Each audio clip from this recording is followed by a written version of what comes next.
आयुष्यात कितीही पुण्यकर्म केले परंतु अधर्माचा प्रतिकार केला नाही तर पुण्याचा क्षय होतो।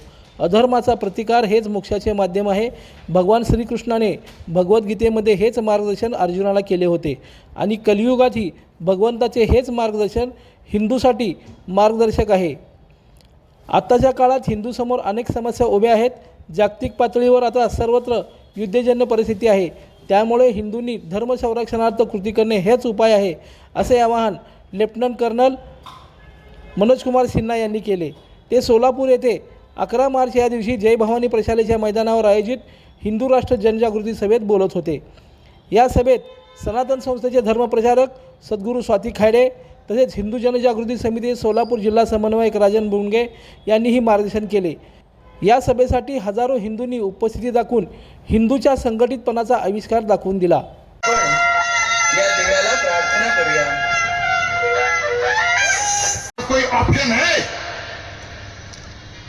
फालतू के भ्रम दिमाग में हमें पालना नहीं है। एक बात समझ लीजिए, आपके पास शत्रु है।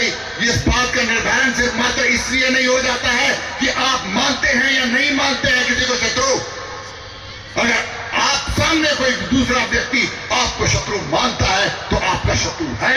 यू मानो ना मानो, और सामने वाला रोज स्पॉट पर इस बात की शपथ लेता है कि कौन उसका शत्रु है। उसके बाद भी भ्रम लेके पाले हुए हैं। कौन सी भांग लेके सोए हम लोग? कई लोग हम में से शांति नहीं, वो युद्ध चुन रहे हैं। इस बात का ध्यान रखिए। लाईक करा, कमेंट करा आणि हो सबस्क्राइब करायला विसरू नका।